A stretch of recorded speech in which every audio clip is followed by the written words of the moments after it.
వాడు ఏమన్నాడండి, అయ్యో ఇవన్నీ నేను బాలీవు నుండే ఎరగదీసి బాల్ దేహేస్తున్నాను, దేవునికి స్తోత్రం అని అన్నాడు. ఇప్పుడు యేసు ప్రభు అన్నాడు, ఒరే నీలో ఒకటి కొదువుగా ఉంది అన్నాడు. ఏమన్నాడండి చెప్పండి? నీలో ఒకటి కొదువుగా ఉందండి. ఏంటి ప్రభు ఆ కొదువు ఏంటో చెప్పు అన్నాడు. ఏమీ లేదురా, నీ ధనాన్ని అంతా అమ్మేసి నువ్వు బీదలకి చెప్పండి. ఏమన్నా నీ ధనాన్ని అమ్మేసి నీవు అమ్మేసి ఆ ధనాన్ని నువ్వు ఎవరికి ఇచ్చేయి? బీదలకి ఇచ్చేయి. బీదలకు పంచిపెట్టేసి నువ్వు వచ్చి నన్ను వెంబడించు అన్నాడు. ఇప్పుడు ఆడు ఏమన్నాడు? బైబిల్లో ఏమని రాయబడి ఉందంటే, ఆడు మిగిలి ఆస్తి గలవాడు గనక ముఖం చిన్నపుచ్చుకుని తిట్టుకుండా ఇంటికి పోయాడు. దేవునికి స్తోత్రం చెప్పండి గట్టిగా, హల్లెలూయా. ఇప్పుడు యేసు ప్రభు ధర్మం చేయరంటే కోపం వచ్చేసింది. మరి ధర్మం చేయకుండా అబ్బాయి నువ్వు దేవుని రాజ్యంలోకి ఎలాగెళ్ళిపోతావు నువ్వు చెప్పండి? ఇంకెంచేపు పంపేనాయన నింపేనాయన పంపేనాయన నీ పంపు నింపు పంపు నింపు పంపు నింపు ఏంటి పంపేయి నింపేయి పంపేయి నింపేయి. ఈవిడ మాత్రం పంపదో నింపదో. మళ్ళీ ప్రభా నా బాధ నీకే తెలిసినాయనా, నా కష్టం నీకు తెలిసినాయనా, నా బతుకు నీకే తెలిసినాయనా, నా కళ్యాణ్ నీకే తెలిసి, మరి నీకేం తెలీదు అన్నీ ఆయనకే తెలుసు అంటే అర్థం ఏంటి? నేను ఇవ్వను ప్రభా అని నీకే తెలుసు అంటుంది. దేవునికి స్తోత్రం. అది మరి ఇవ్వకపోతే యోగ్యత ఎలాగొస్తుందండి? ఔదార్యం లేకపోతే యోగ్యత ఎలాగొస్తుంది? హలో వినండి, మీకు యోగ్యత కావాలి అని అంటే నీవు ఔదార్యం కలిగి ధర్మము చేస్తేనే. అది ఎవరి విషయంలో చెప్తున్నాను? విధేయులగు విషయంలో, విధేయులగు వారి విషయం. ఎవరికి విధేయులు? దేవునికి విధేయులైన వారి విషయంలో చేయాలి. ప్రతి అడ్డదిడ్డమైనోడికి చేయడానికి కాదు, కఠినంగా ఉండాలి, వ్యవహరించాలి. రాత్రి ఒకడు వచ్చాడు, ఒకసారి 100 రూపాయలు ఇచ్చానండి. రాత్రి ఇచ్చాను నేను రాలేదా అన్నాడు. వెళ్ళని చెప్పేసి ఇదిగో 10 రూపాయలు వచ్చి పట్టుకోను. అటువంటి వాడిని ఇవ్వకూడదు, ఎందుకంటే తాగుతాడు పట్టుకెళ్ళి. ఆడెవడో మీకు తెలుసు, ఆడి బెల్లమేమో మిమ్మల్ని అందరినీ పీకి తిన్నది, అది ఏసు రక్తం వేచేయి. అందుచేత సువార్త విషయంలోనూ ఏమండి విధేయులకు వారందరి విషయంలోనూ నువ్వు ఔదార్యం కలిగి నువ్వు ధర్మం చేస్తే యోగ్యులుగా నువ్వు ఎంచబడతావు. 4వ విషయానికి వెళ్దాం. 4వ విషయం ఏదనగా ఫిలిప్పీలకు రాసిన పత్రిక, అపోస్తుడైన పౌలు ఫిలిప్పీలు రాసిన పత్రిక 2వ అధ్యాయము 22వ వాక్యాన్ని చదవండి. అతని యోగ్యత మీరు ఎరుగుదురు, తండ్రికి కుమారుడు ఎలాగో సేవ చేయునో అలాగునే అతడు నాతో కూడా సువార్త వ్యాపకము నిమిత్తము సేవ చేసెను. అమ్మ వినండి, సువార్త వ్యాపకము నిమిత్తము సేవ చేయుట వలన మనము యోగ్యులుగా ఎంచబడుదుము. హల్లెలూయా. అమ్మ నేను చెప్తాను వినండి, నిన్నటి దినాన్ని కూడా నేను చెప్పాను, మన ద్వారా సువార్త వ్యాపకము అంటే సువార్త నీ ద్వారా ఇతరులకు వెళ్ళాలి. చెప్పండి ఏం చేయాలి? సువార్త నీ ద్వారా ఇతరులకు వెళ్ళాలి. సువార్త వ్యాపక నిమిత్తము సేవ చేయుట ఏ పెద్ద కష్టం కాదు. దేవుని నమ్ముకున్న వారికి, దేవుని నమ్ముకున్న మనము నమ్ముకోలేని వారికి దేవుని గురించి చెప్పడమే. నువ్వేం బైబిల్ తీసుకుని సుదీర్ఘ బోధలు చేయక్కర్లేదు. యేసు ప్రభు ఎందుకు వచ్చాడో, ఆయన చేసిన రక్షణ సంకల్పం చేసి నీ జీవితంలో ఆయన రక్షణ ఎలాగొచ్చిందో అదే చెప్పాలి. నీ పాపాలను ఏ విధంగా యేసు ప్రభు క్షమించాడో, యేసు ప్రభు నమ్ముకుంటే నిత్య జీవానికి పరలోకానికి వెళతాము అని మనం చెప్పితేనే అది తెలిసేది కదా. సువార్త వ్యాపకంలో సేవ చేయడం విషయంలో నీ ద్వారా ఎవరికైనా సువార్త నువ్వు చెప్పగలిగేవా? ఎంతమందికి మనం చెప్పగలుగుతున్నాం? హలో, ఈ సువార్త వ్యాపకములో నిమిత్తము నువ్వు సేవ చేస్తేనే మనం అంటే ఇతరులకు నువ్వు చెప్పి నడిపించాలి. రోజు తల్లిగారు శాంతమ్మని గారు ఉన్నారు, అనేక మందికి వారు చెప్పారు. ఎలీషా గారు ఉన్నారు, అనేక మందికి చెప్పారు. మీలో కొంతమంది ఉన్నారు, మరి పేర్లు చెప్పలేదని అనుకోకండి, చెప్పి నడిపించిన వాళ్ళు ఉన్నారు. ఆ పేర్లు నేను చెప్పకపోయినా పరలోకంలో మీ దేవుడు మీ పేరు చెప్తాడు. అదిగో అయ్యగారు వాళ్ళ పేర్లు చెప్పారు, నేను నడిపించలేదని నేనేం దానికి ఉత్తరవాదిని కాదు. దేవునికి స్తోత్రం కలుగును. నా నోట్లో ఆని వాళ్ళు ఇప్పుడు ఎలిజబెత్ గారు చెప్పారు. ఇలాగ ఉంటారు, కొంతమంది ఉన్నారు, లేదని నేను అంటలేదు. ఎంతమంది నీ ద్వారా ప్రభువుకి చెప్పావు, ఆ జ్ఞాపకం జరగాలి, ఇతరులకు ప్రకటన జరగాలి, ఇతరులకు మనం చెప్పాలి, మనం నడిపించాలి, కొన్ని కుటుంబాలు రావాలి, దేవుని సన్నిధిలో ఉండాలి, దేవుని సన్నిధిలో ఉండాలిగా. ఇప్పుడు సువార్త వ్యాపకం కొరకు చేసిన సేవే వాళ్ళని యోగ్యులుగా ఎంచింది కదా. యవనస్తుల మధ్యలో మీరు పరిచర్య చేయాలి, చెప్పాలి, యవన బిడ్డలు నడిపించాలి, పెద్దలైన వారు చెప్పాలి, వారిని నడిపించాలి, మనం ఇరుగు పొరుగు వారికి చెప్పాలి, వారిని నడిపించాలిగా. ఈ సువార్త సేవ విషయంలో ఎవరైతే వ్యాప్తి చెందాలి. వ్యాపకం అంటే ఒక వ్యక్తి నుంచి మరొక వ్యక్తికి వెళ్ళడమే వ్యాపకం. ఒక వ్యక్తి 10 మందికి చెప్తే 10 మందిలో ఒక వ్యక్తి అంగీకరించాడు అనుకోండి, నీ ద్వారా ఒక వ్యక్తి రక్షణలోకి వచ్చినట్టు. అర్థమవుతుందండి? మనం వాడే పౌడర్ గురించి చెప్తావు, వాడే సబ్బు గురించి చెప్తావు, శంపసవరాల గురించి చెప్తావు, వీటి గురించి చెప్తావు, వాటి గురించి చెప్తావు, బట్టల గురించి చెప్తావు, అన్ని గురించి చెప్తావు. ఏమండి, యేసు ప్రభు నీ జీవితంలో చేసిన మేలు బట్టి ఎంతమందికి సువార్త చెప్పావండి? చెప్పవలసిన రెస్పాన్సిబిలిటీ బైబిల్ ప్రకారంగా బిడ్డలంగా మన మీద ఉంది. ఆమేన్. నువ్వు చెప్పి రక్షిస్తేనే నీకు యోగ్యత వస్తుంది. నువ్వు భూమి మీద యేసుబాబు నమ్ముకుని ఎన్ని రకాలు సంపాదించావు, ఎన్ని ఇల్లు కట్టావు, ఎంత బంగారం కొనుక్కున్నావు, నా యేసు ప్రభు అది ఏమీ అడగడు. నువ్వు ఎన్ని ఆత్మలు రక్షించావు అదే అడుగుతాడు. ఒక్కొక్క ఆత్మకు ఒక కిరీటం నీకు. ఆమేన్, ఆమేన్. చెప్పండి, ఏమన్నాడు? ఒక్కొక్క ఆత్మ, గట్టిగా చెప్పండి. నేను ఒక మాట చెప్పండి, నేను బాప్తిస్మం ఇచ్చినా కానీ నువ్వు సువార్త చెప్పి నడిపించావు కాబట్టి అది నీ ఖాతాలో ఉంటుంది. చెప్పినందుకు నీ ఖాతాలోను, ఇచ్చినందుకు నా ఖాతాలోను. దేవునికి స్తోత్రం చెప్పండి. హల్లెలూయా. అంటే టోటల్గా మన సంఘ ఖాతాలో ఉంటుంది. అక్కడ నీ పేరు ఉంటుంది, నా పేరు ఉంటుంది. ఈ సువార్త వ్యాపకము సేవే యోగ్యత నీకు ఎంచేది.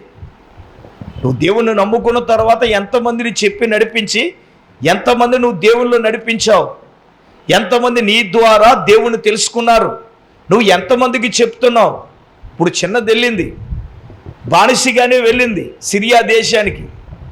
ఆ చిన్నది యజమానురాలికి చెప్పింది కదండి, నా యజమానుడు కుష్ఠరోగంతో బాధపడుతున్నాడయ్యా, నా యజమానుడు షోమ్రోన్లో ఉన్న దైవజనుడు ప్రవక్త దగ్గరికి వెళ్తే నా యజమానుడు ఏమవుతాడు, బాగుపడతారని చెప్పిందా లేదా? చెప్పండి రా తల్లులారా. అందుకే మనం 2వ బుధవారం అభిషేక స్వస్థత ప్రార్థన ఇటువంటి వ్యక్తుల గురించి పెడుతుంటే ఫస్ట్ 2 నెలలు బాగానే వచ్చారు. అక్కడి నుంచి ఏమిటో మీరు రావడమే బెమానం అయిపోతుంది. అసలు పెట్టింది అటువంటి వాళ్ళ కోసం కదండి. వాళ్ళ పేర్లు మాత్రం రాసుకొచ్చేస్తున్నారు. వాళ్ళు రావాలిగా, వాళ్ళు వస్తేనే కదా ప్రార్థన జరిగేది, చేస్తేనే కదా వాళ్ళ జీవితంలో దేవుడు కార్యం చేసేది. దేవుడు కార్యం చేయాలంటే వారు ఏం చేయాలి చెప్పండి? రావాలి కదా దేవుని సన్నిధిలో. ఎంతమందికి చెప్పి నూతనంగా మీరు నడిపిస్తారు? గర్భఫలాలు లేని వారికి, సమస్యలు ఉన్నవారు, బలహీనతలో ఉన్నవారి కొరకు మనము దేవుని సన్నిధిలోని కొలవచ్చుడు ద్వారా సంగమగా మనం ఉపవాసం ఉండి ప్రార్థన చేయడం ద్వారా వారి జీవితంలో దేవుడు అద్భుతం చేయబోతున్నాడు. కొడితే గట్టిగా కొట్టని చప్పట్లో. వారి జీవితంలో దేవుడు అద్భుతం చేస్తున్నాడు. ఎస్, వాళ్ళకి వ్యాపకము చేసి నడిపిస్తేనే మనము యోగ్యులుగా ఎంచబడతాం. 5వదిగా దేవుని బిడ్డలారా, దైవజనులుగా దేవుడు ఇది మాకే. అదేమిటంటే 2 తిమోతి రాసిన పత్రిక 2వ అధ్యాయం 15వ వాక్యాన్ని చదువుదాం. చూడండి, దేవుని ఎదుట దైవజనుడనేవాడు యోగ్యునిగాను, సిగ్గుపడనక్కరలేని పనివానిగాను, సత్యవాక్యమును సరిగా ఉపదేశించువానిగాను, నిన్ను నీవే దేవునికి కనపరుచుకున్నటకు. అది ఇప్పుడు ఏంటంటే ఇక్కడే రాయబడి ఉంది. సత్యవాక్యాన్ని ఏం చేయాలి? సరిగా చెప్పండి, సరిగా విభజించి ఉపదేశించకపోతే నేను యోగ్యుని కాదు. చెప్పండి, వాక్యాన్ని ఏం చేయాలి? సత్యవాక్యమును సరిగా విభజించి ఉపదేశించాలి. విభజించడం అంటే వాక్యం చదివి దాన్ని క్లియర్గా అర్థమయ్యే రీతిలో ఏం చేసి విభజించి ఏం చేయాలి. కొంతమంది సరిగ్గా విభజించరు, దానికి గరం మసాలా కలిపెడుతున్నారు. దేవునికి స్తోత్రం, హల్లెలూయ. దానికి ఏంటి జబర్దస్తి డైలాగులు చెప్పాలి, సరైన కంటెంట్ వెళ్ళిపోయి నవ్వులాట్లో పూలాట్లో. నేను చెప్తే మీరు తెగ నవ్వుతూ ఉంటారు కదా, అప్పుడప్పుడు మధ్య మధ్యలో ఒక్కొక్క నెల ఒక్కొక్క వారం వేస్తూ ఉంటానుగా. అలాగైతే ఎంత నవ్వుతూ ఉంటారు. దేవునికి స్తోత్రం అందరూ చెప్పండి హల్లెలూయ, గట్టిగా చెప్పండి, అవుతారు కదా హల్లెలూయ. మరి ప్రయత్నం మాత్రం మరి సత్యవాక్యాన్ని సరిగ్గా విభజించి ఏం చేయాలా చెప్పండి. విభజించి ఒరే బాబు నువ్వు ఉపదేశం చేయాలి, లేకపోతే నువ్వు యోగ్యుడిగా కావు. అందుకే ఒక వారం గరం మసాలా ఉంటుంది, ఒక వారం మామూలు మసాలా ఉంటుంది, ఒక వారం శాకాహారం ఉంటుంది. అన్ని ఉపదేశాలు ఉండాలి. సంఘానికి ఆదరించే వాక్యం ఉండాలి, బుద్ధి చెప్పే వాక్యం ఉండాలి, సరిచేసే వాక్యం ఉండాలి, బలపరిచే వాక్యం ఉండాలి. సత్యవాక్యాన్ని సరిగా విభజించాలండి. కొంతమందికి విభజన రాదు. ఆడు ఏదో కంటెంట్ పెట్టుకుంటాడు, ఆ వాక్యాన్ని దాన్ని తీసుకుంటాడు, ఎక్కడెక్కడికో వెళ్ళిపోతాడు. ఏం చెప్పాడు ఆడికి తెలీదు, ఏం విన్నాలో వీళ్ళకి తెలీదు.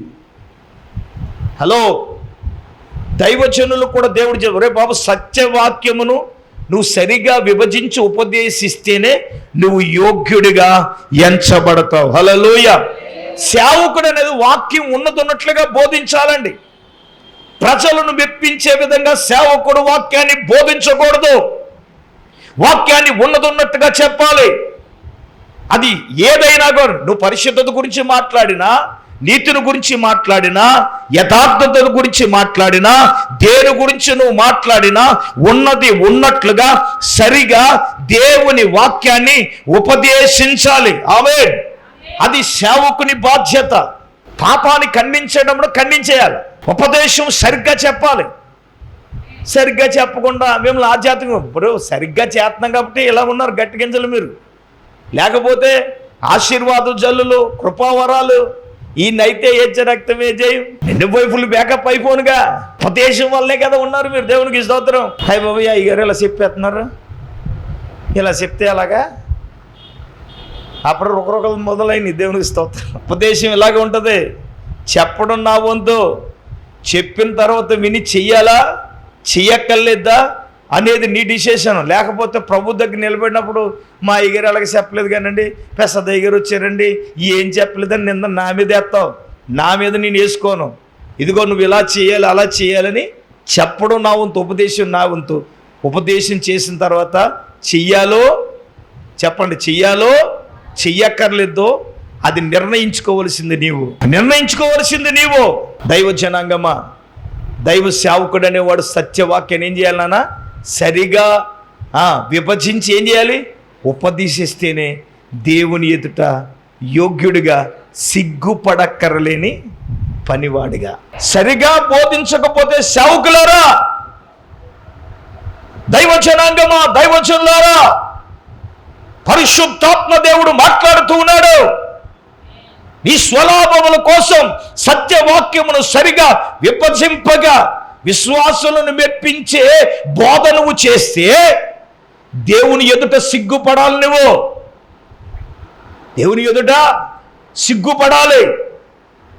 నువ్వు యోగ్యుడిగా ఎంచబడవు. తల దించుకోవలసిన పరిస్థితులు ఏర్పడతాయి. కాబట్టి అట్టి పరిస్థితి రాకుండా సత్యవాక్యమును సరిగా ఉపదేశించే వారముగా మనం ఉండాలి. దేవునికి స్తోత్రం కలుగును. చెప్పండి గట్టిగా హల్లెలూయ. ఇప్పుడు ఎన్నైనాయి? 5 అయినాయి. 6వదిగా మనం చూసినప్పుడు శతాధిపతుల గురించి ఒక మాట మనం చదువుకోవాలి. లూకా సువార్త 7వ అధ్యాయంలో 4-5 వచనాలు మనం చదువుదాం. నీ వలన ఇతడు ఈ మేలు పొందుటకు అతడు యోగ్యుడు, ఎందుకంటే అతడు మన జనులను ప్రేమించి మనకు సమాజ మందిరము తానే కట్టించినని ఆయనతో చెప్పి ఆయనను మిక్కిలు బ్రతిమాలుకున్నారు. హల్లెలూయ. ఇక్కడ నేనేం చెప్తున్నాను తెలుసా? దేవుని ప్రజలకు ఎవడైతే మేలు చేస్తాడో, ముందు దేవుని ప్రజలను ఏం చేయాలి? ప్రేమించాలి. దేవుని ప్రజలను ఎవరైతే ప్రేమిస్తారో, ప్రేమించి వాళ్ళ కొరకు మేలు చేశాడు. ఏంటి ఆ మేలు అంటే, సమాజ మందిరమును కట్టించి ఏం చేశాడు? మేలు చేశాడు. ఎవరు నాన్న? శతాధిపతి. ఇప్పుడు శిష్యులు వచ్చి చెప్తున్నారు యేసు ప్రభుకి, అయ్యా మన ప్రజలను ఏం చేశాడు? ఆయన ప్రేమించాడు. ఏమన్నాడండి? చెప్పండి, అక్కడ ఉన్న మాట చదవండి. మన ప్రజలను ఏం చేశాడు? ఆయన ప్రేమించాడు. ప్రేమించి ఏం చేశాడు? చదివి సమాజ మందిరాన్ని తానే కట్టించాడయ్యా. ఇప్పుడు తన ప్రజలను ప్రేమించి సమాజ మందిరం కట్టించాడు కాబట్టి ఇతడు మేలు పొందుకోవడానికి ఎవరు యోగ్యుడు? హల్లెలూయా. దేవుని ప్రజలను ప్రేమించగలిగే మనస్సు ఉండాలి. దేవుని ప్రజలను ఏం చేయాలండి? ప్రేమించాలి. ఈయన శతాధిపతి అంటే 100 మంది సైన్యానికి అధిపతే కదా. ఇప్పుడు ఇంతకీ ఆ శతాధిపతి యేసు ప్రభువు దగ్గరికి ఎందుకు వచ్చాడండి? చెప్పండి. తన దాసుడు ఒకడు రోగిగా ఉన్నాడని. అతను యేసు ప్రభు దగ్గర రావాల్సిన అవసరం ఏముంది సార్? పనోడు బాగపోతే తీసేసి ఆ పనోడు స్థానంలో 50 ఇంకొకడిని చెప్పండి. ఈడేనో పనోడని ఏం చేస్తాడు? అది పనికిరాడు, ఎన్న తీసేస్తాంగా ఇంకొకరిని ఎన్నే. కానీ నో అతడు అలాగా చేయలేదు. రెండవది, ఇప్పుడు యేసు ప్రభు వారి గురించి ఎవరొకరిని పనివాడిని పంపించవచ్చు, కానీ ఏ పనివాడిని పంపించలేదు.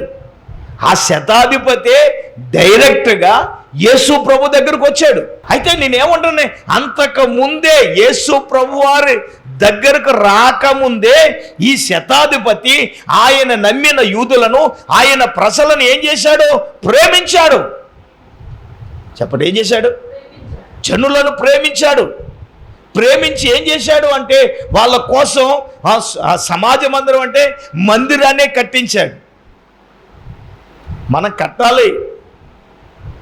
ప్రేమించి ఈ రోజున మా గురించి మేము ఆలోచించకుండా ఆ మందిరము ఆయన కట్టాడు కాబట్టి నేనంటాను, ఈ విషయంలో మేము మా గురించి ఆలోచించుకోకుండా, మా గృహం గురించి ఆలోచించకుండా దేవుని మందిరాన్ని కట్టాము కాబట్టి దేవుడు ఏదో ఒక మేలు చేయకపోతాడు. మేలు పొందడానికి యోగ్యులంటే నువ్వు దేవుని కొరకు ఏం చేయకుండా నీకు యోగ్యత రాదు. నాకున్నవన్నీ నీవిచ్చనివే ప్రభువా, నేనేమైనా ప్రభువా, నువ్వు మాత్రం నాకు, నేను మాత్రం ఏమన్నా ప్రభువా, నేను దిక్కులేని దాన్ని అయినా, నేను పేదదాన్ని అయినా, నేను పేదరాన్ని అయినా, నా తిద్ది నీకు తెలుసురాదు. ఇంకెంతసేపు అంతే నీ పని. ఇంకెప్పుడు ఎంతసేపు లేదో లేదో లేదో లేదో పోలు నీ యాక్టింగ్ నాకు దేవుని దగ్గర పనిచేయదబ్బా. దేవుని దగ్గర తెలియదా? యథార్థంగా చెప్తున్నాం. వచ్చేదేదో దేవునికి తెలుసు, చేసేదేదో దేవునికి తెలుసు. ఈ 40 దినాల కూటాల కోసం ఎన్ని కూటాలు మానేశాను అనుకుంటున్నారు? దేవుని పని చేసాం, మనం ఉపవాసం ఉండి ప్రార్థన చేసాం, దేవుడు ఏదో ఒక మేలు చేయలేకపోతే చేస్తాడు అంతే. హల్లెలూయా. ఏముంది? ఎవరొకరు ఇద్దరిని ప్రేరేపించి దేవుడు ఇప్పిస్తాడు. ఆ విశ్వాసం నాకుంది. మనం చెయ్యాలి కదా. ఇప్పుడు తన జనులను ప్రేమించి ఆయన సమాజ మందిరం కట్టాడు కాబట్టి అతడు మేలు పొందడానికి ఏంటి చెప్పండి? నువ్వు కట్టక్కర్లేదు, దాన్ని శుభ్రం చేయండి బాబు అని చెప్తే ఇద్దరు వచ్చారు, ముగ్గురు వచ్చారా? ఇద్దరు వచ్చారు. ఎందుకులే పేర్లు చెప్పను, వాళ్ళు వచ్చిన వాళ్ళ పేర్లు దేవుడు రాస్తాడు. మరి మనం చెయ్యకపోతే ఎలాగమ్మా? మనం ఏది చెయ్యకపోతే మనం యోగ్యులుగా మనం ఎలాగ ఎంచబడతామండి? దేవుని కొరకు మనం కష్టపడాలి కదండి, దేవుని కొరకు మనం చెయ్యాలి కదండి. అతడు దేవుని దగ్గరకు రాకముందే తన జనులను ప్రేమించి మందిరాన్ని కట్టించాడు సార్. అందుకే అతడు మేలు పొందుకోవడానికి నువ్వు ఏం కట్టించావు, ఏం చేసావు? మౌనం సమాధానం కాదు. వాడు ఆ విధంగా చేశాడు కాబట్టి అతడు మేలు, దేవుని దగ్గర మేలు పొందుకునే యోగ్యత నీకు ఏదైనా ఉందా? అతడు దేవుని మాట విన్నాడు సార్. 1 దేవుని దగ్గరకు వచ్చాడు సార్. 2 దేవుని మాట విన్నాడు సార్. తన దాసుడి అలా ప్రేమ చూపాడు సార్. ఇలాగ 7 రకాలైన యోగ్యతలు అతనిలో ఉన్నాయి. మనకి ఏ యోగ్యత ఉంది? దేవా నువ్వు మేలు చూపించినాయన, కృప చూపు నాయన, కరు నుంచి కృప చూపు నాయన, కరు నుంచి కృప చూపు నాయన, కరు నుంచి కృప చూపు నాయన. ఏం కృప చూపాలి, కరుణించాలి, రక్తం ఇచ్చాయి. ఏం కృప చూపు, ఏం కరుణించాలి? మనం పొందుకోవటానికి యోగ్యత ఉండాలి కదా. చెప్పండి, అతడు మేలు పొందుకోవటానికి ఎవరండి యోగ్యుడు కదా? చెప్పండి, ఏంటి యోగ్యత అంటే తన జనులను ప్రేమించటం, సమాజ మందిరమును కట్టించడం అతను చేసిన పని అదే కదా. మనం ఏం చేయగలుగుతున్నాం? నేను ఒకటే చేస్తున్నాను, ప్రభా నా శాయశక్తులని నేనేం చేయాలో చేయగలుగుతున్నాను. దేవుని కొరకు ఉన్నది ఖర్చు అయిపోవడానికి. మాకంటారా, మాకు ఏ విధమైన ఆశ లేవు. నాకైతే ఒంటికి పౌడర్ రాయను, తలకు నూనె రాయను. మాకు అవసరం ఏమి లేవు, ఆశలు లేవు. దేవుని కొరకు ఏదైనా చేయాలి. 90 మంది, మొత్తం 90 4 మూలు 12 మంది పాస్టర్లు వస్తున్నారు. దేవుడే నడిపిస్తాడు సార్, దేవుడే చేస్తాడు. నేను నమ్ముతున్నాను. దేవునికి స్తోత్రం. నా దేవుడు ఏదైనా చేయగలడు. హల్లెలూయా. నా దేవుని కొరకు ఏదైనా నేను చేయడానికి సిద్ధమే. ఆమేన్. మనకు ఉండాలి. మేలు చేసి యోగ్యత సంపాదించుకోమని నా 2 చేతులు జోడించి దైవజనుడిగా ప్రేమపూర్వకంగా మనవి చేస్తాను. చివరిది 7వ పాయింట్. 7వ పాయింట్ ఏదనగా తెస్సలోనికి రాసిన మొదటి పత్రిక 2వ అధ్యాయం, దయచేసి 4వ వాక్యం చదవండి. తెస్సలోనికి రాసిన మొదటి పత్రిక 2వ అధ్యాయం 4వ వచనం చదవండి. సువార్త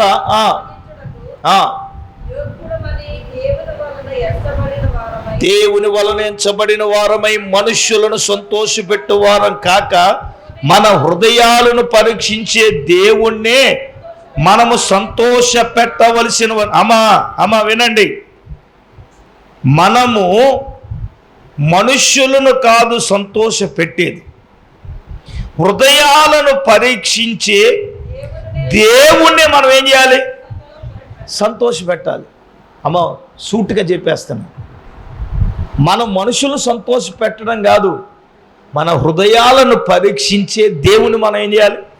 చెప్పండి తల్లి, దేవుణ్ణే మనం ఏం చేయాలా? ఒక్క మాట సూటిగా చెప్పేస్తున్నాను. మనము దేవుణ్ణే సంతోష పెడితేనే మనము యోగ్యులుగా ఎంచబడతాం. ఆమేన్. చెప్పండి, మనుషులను కాదు సంతోష పెట్టేది.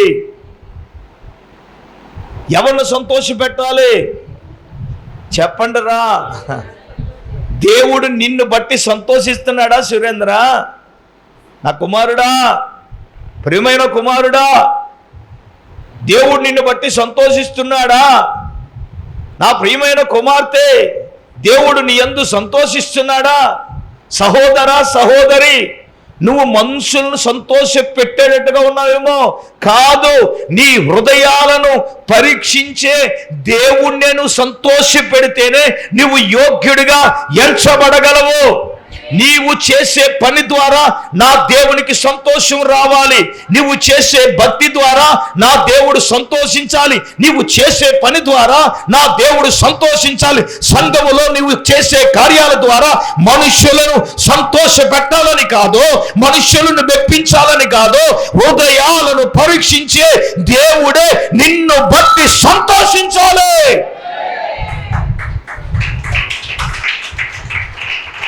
హృదయాలను పరీక్షించే దేవుడే నిన్ను బట్టి ఏం చేయాలి? సంతోషిస్తేనే మనము యోగ్యులుగా ఎంచబడతాం. ఆమేన్. సరైన ఉపదేశం అయ్యేటప్పుడు చాలా మంది లెఫ్ట్ అయిపోతున్నారు. దేవునికి స్తోత్రం. దేవుడు నిన్ను బట్టి సంతోషిస్తున్నాడు లేదా, ఎవరైనా కానీ ఐ డోంట్ కేర్. నిన్ను బట్టి దేవుడు సంతోషించాలి. నువ్వు మనుషులను సంతోష పెట్టేటట్టుగా భక్తి చేయకూడదు. మమ్మల్ని సంతోష పెట్టడం కాదు, నువ్వు దేవుని సంతోష పెట్టాలి. అదే పాయింట్. అదే హృదయాలను పరీక్షించే దేవుడే. దేవుణ్ణి బట్టి దేవుని సంతోష పెడితేనే నువ్వు దీన్ని బట్టి ఏమవుతావు? యోగ్యులుగా ఎంచబడతావు. దేవుని సంతోషపరచడం, సంతోష పెట్టడం అత్యంత కీలకమైంది. మోకరించండి, కళ్ళు మూసుకోనండి. ఒక్కసారి మోకరించండి, కళ్ళు మూసుకోనండి. అందరూ కూడా కళ్ళు మూసుకుని ప్రార్థన చేద్దాం. ప్రభువా, విధేయతను బట్టి మేము యోగ్యులుగా ఎంచబడతామని మాతో మాట్లాడాము. శ్రమలలో ఓర్చుకున్నడు ద్వారా మేము యోగ్యులుగా ఎంచబడతామని మాతో మాట్లాడాం. ఔదార్యం కలిగి ధర్మం చేయటం దాన్ని బట్టి మేము యోగ్యులుగా ఎంచబడతామని మాతో మాట్లాడాడు. సువార్త వ్యాపకము నిమిత్తము సేవ చేయుట ద్వారా మేము యోగ్యులుగా ఎంచబడుతున్నామని మాతో మాట్లాడారు. సత్యవాక్యమును సరిగా విభజించుట ద్వారా దైవజనుడు యోగ్యుడని ఎంచబడుతున్నాడు. అయ్యా, నీ జనులను ప్రేమించి అయ్యా ఎవరైతే మేలు చేస్తారో వారే యోగ్యులుగా ఎంచబడతారని మాతో మాట్లాడారు. అయ్యా, దేవుణ్ణి ఎవరైతే సంతోషపెడతారో వాళ్ళు యోగ్యులుగా ఎంచబడతారని మాతో మాట్లాడారు. అందరు కళ్ళు మూసుకుందాం. దైవజనరాలు పాస్టమ్మ గారు ప్రార్థన చేస్తారు. స్తోత్రం స్తోత్రం స్తోత్రం స్తోత్రం స్తోత్రం స్తోత్రం. పరిశుద్ధుడు తండ్రి, మహోన్నతుడానికి వందనాలు, స్తోత్రాలు. ఈ రాత్రి ప్రభా అయ్యా, నీ దాసుని సేవకుని అభిషేకించి నీ వాక్యం ద్వారా మీరు మాతో మాట్లాడినందుకు వందనాలు ప్రభా, స్తోత్రాలు. అయ్యా నాయన, ఎవరి యోగ్యులో ప్రభా నాయనా, నా తండ్రి 7 విషయాలు మీరు మాతో మాట్లాడారు. విత్తబన్ని మాటలు మా హృదయాలు నీరు కట్టి ఫలింపు చేయి తండ్రి. నీకు వందనాలు అయ్యా, నీకు స్తోత్రాలు ప్రభా. అయ్యా నాయనా, నా తండ్రి అన్ని విషయాల్లో ప్రభా అయ్యా నాయనా మేము యోగ్యులుగా ఉండాలి ప్రభా. నీకు స్తోత్రాలు. అన్ని విషయాల్లో అయ్యా మేము విధేయత కలిగి ఉండాలి ప్రభా. ఎవరైతే విధేయులై ఉంటారో వారి యోగ్యులను మీరు మాట్లాడావు తండ్రి. నీకు వందనాలు ప్రభా. అయ్యా నీకు స్తోత్రాలు తండ్రి. చివరగా ప్రభా ఎవరైతే నాయనా నీకు స్తోత్రాలు తండ్రి అయ్యా నాయన హృదయాలను పరిశోధించే అయ్యా పరీక్షించే నీకు ప్రభా నీకు స్తోత్రాలు తండ్రి. నాయన విధేయులై ఉంటారో ప్రభా నీకు స్తోత్రాలు. నాయన సంతోషపెడతారు అయ్యా, నిన్ను సంతోషపెట్టేవారుగా మేము ఉండటానికి సహాయం దయచే తండ్రి. నీకు వందనాలు యేసయ్యా. నీకు స్తోత్రాలు ప్రభా. శ్రమలు కలిగినప్పుడు ప్రభా ఓర్పు కలిగి ఉన్నవారే ప్రభా విధేయులై ఉంటారని నాయనా నీకు స్తోత్రాలు తండ్రి. అయ్యా నాయనా నీకు స్తోత్రాలు. సువార్త వ్యాపకం నిమిత్తం ప్రభా నీకు స్తోత్రాలు తండ్రి. ఎవరైతే ప్రభా నాయనా పనిలో ఉంటారో వారు యోగ్యులని ప్రభా మీరు మాట్లాడారు తండ్రి. నీకు స్తోత్రాలు నాయనా. అయ్యా, విత్తబన్ని మాటలు మా హృదయాల్లో భద్రపరుచుకోవటానికి సహాయం దయచేయండి. అన్ని యోగ్యతలు మేము కలిగి ఉండటానికి సహాయం దయచేయండి అయినా. అయ్యా, మనుషులను సంతోషపెట్టేవారుగా కాకుండా ప్రభా అయ్యా మిమ్ములను సంతోషపెట్టేవారుగా మేము ఉండటానికి సహాయం దయచేయండి. అయ్యా నా ప్రభా నీకు వందనాలనైనా. శతాధిపతి వలె అయ్యా నైనా నా తండ్రి మనుషులను ప్రేమించి ప్రభా అయ్యా మేలు చేసే వ్యక్తిగా ఉన్నాడు గనక ప్రభా నీకు స్తోత్రాలు. అతడు నీ దృష్టిలో యోగ్యుడిగా ఎంచుకున్నాడు ప్రభా నీకు వందనాలు. అలాగే నాయనా నా తండ్రి ఇతరులకు మేలు చేసే వారముగా ప్రభా అయ్యా నీ దృష్టిలో యోగ్యులముగా మేము ఎంచబడిన వారమే ఉండటానికి సహాయం దయచేయండి. ఈ వాక్యాన్ని వినుచున్న బిడ్డలందరినీ పేరు పేరున దయతో జ్ఞాపకం చేసుకుని కూడా వచ్చిన ప్రతి ఒక్క బిడ్డని జ్ఞాపకం చేసుకుని మీరే మహిమ పొందమని యేసయ్య పరిశుద్ధ నామములో ప్రార్థన చేసి అడిగి వేడుకొంచున్నాం మా పరమ తండ్రి. ఆమేన్ ఆమేన్. మన పరమ తండ్రి అయిన దేవుని ప్రేమ, మన ప్రభువును రక్షకుడైన యేసుక్రీస్తు ప్రభుల వారి యొక్క దివ్యమైన కృప, పరిశుద్ధాత్మ దేవుని యొక్క అన్యోన్య సహవాసం ప్రభు బిడ్లారా ఇక్కడ కూడినెల్లరకు టీవీ ముందు కూర్చుని వాక్యం నెల్లరకును ఆయన కృప సదాకాలం తోడైన నడిపించునుగాక. ఆమేన్ ఆమేన్ ఆమేన్ ఆమేన్.